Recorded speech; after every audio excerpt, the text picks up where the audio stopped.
நாட்டு துப்பாக்கி வைத்திருந்தவர் மீது துப்பாக்கிச்சூடு நிகழ்த்தப்பட்டிருக்கிறது. போலீசார் நடத்திய துப்பாக்கிச் சூட்டில் இடது காலில் காயமுற்ற நிலையில் ஹரிஸ்ரீக்கு மருத்துவமனையில் தற்போது சிகிச்சை வழங்கப்பட்டு வருகிறது. அண்மை செய்தி வந்திருக்கிறது. கோவை கோவில்பாளையம் அருகே சட்டவிரோதமாக நாட்டு துப்பாக்கி வைத்திருந்தவர் மீது காவல்துறையினர் துப்பாக்கிச்சூடு நிகழ்த்தினார்கள். சக்திவேல் என்பவருடன் ஏற்பட்ட தகராறில் ஹரிஸ்ரீ தனது நாட்டு துப்பாக்கியை வான் நோக்கி சுட்டு பயமுறுத்தியிருக்கிறார். தன்னை அச்சுறுத்தியதாக சக்திவேல் அளிக்கப்பட்ட புகாரின் அடிப்படையில் போலீசார் விசாரணை நடத்தி ஹரிஸ்ரீயை கைது செய்திருக்கிறார்கள். கைது செய்ய வந்த போலீசாரை நோக்கியும் ஹரிஸ்ரீ துப்பாக்கியை பிரயோகம் செய்ததால் போலீசார் நடத்திய துப்பாக்கிச் சூட்டில் இடது காலில் காயமடைந்த ஹரிஸ்ரீ தற்போது மருத்துவமனையில் அனுமதிக்கப்பட்டிருக்கிறார்.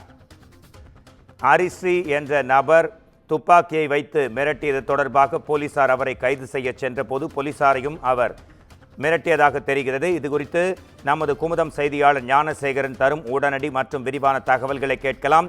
நாட்டு துப்பாக்கி வைத்திருந்தவர் மீது துப்பாக்கிச்சூடு நிகழ்த்தப்பட்டிருக்கிறது. தன்னை அச்சுறுத்தியதாக அளிக்கப்பட்ட புகாரில் ஹரிஸ்ரீயை விசாரணை செய்ய வந்த போலீசார் மீதும் அவர் துப்பாக்கிச்சூடு நடத்தியதால் இதைத் தொடர்ந்து போலீசார் அவரது இடது காலில் சுட்டிருக்கிறார்கள். இது குறித்த உங்கள் தகவல்களை தரலாம். ஞானசேகரன், உங்களுக்கான நேரம். வணக்கம் மோகன்ராஜ். கோவை அருகே கோவில்பாளையம் சட்டவிரோதமாக நாட்டு துப்பாக்கி வைத்திருந்த ஹரிஸ்ரீ என்பவரை போலீசார் துப்பாக்கியால் சுட்டு கைது செய்துள்ள சம்பவம் பெரும் பரபரப்பை ஏற்படுத்தியுள்ளது. திருச்சி மாவட்டத்தைச் சேர்ந்த சக்திவேல் என்பவருக்கும் ஹரிஸ்ரீக்கும் இடையே தகராறு ஏற்பட்டுள்ளது. அப்பொழுது ஹரிஸ்ரீ தனது இடுப்பில் மறைத்து வைத்திருந்த நாட்டு துப்பாக்கியை எடுத்து வானை நோக்கி நேற்று சக்திவேலை சுட்டு மிரட்டியதாக கூறப்படுகிறது. சக்திவேல் அளித்த புகாரின் அடிப்படையில் கோவில்பாளையம் போலீசார் வழக்கு பதிவு செய்து ஹரிஸ்ரீயை கைது செய்தனர்.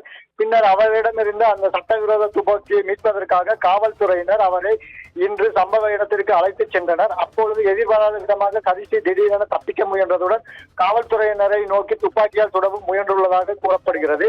இதையடுத்து தற்காப்பிற்காக போலீசார் ஹரிஸ்ரீயை இடது காலில் துப்பாக்கியால் சுட்டனர்.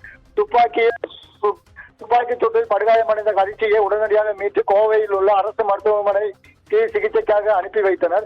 கைது செய்யப்பட்ட ஹரிஸ்ரீ மீது ஏற்கனவே பீளமேடு காவல் நிலையத்தில் ஆயுத தடை சட்டம் கீழ் வழக்கு நிலுவையில் உள்ளது. இந்த துப்பாக்கிச் சூடு சம்பவம் குறித்து தொடர்ந்து தீவிர விசாரணை நடைபெற்று வருகிறது. இந்த சம்பவம் கோவில்பாளையம் பகுதியில் பெரும் பரபரப்பை ஏற்படுத்தி உள்ளது. மோகன்ராஜ்.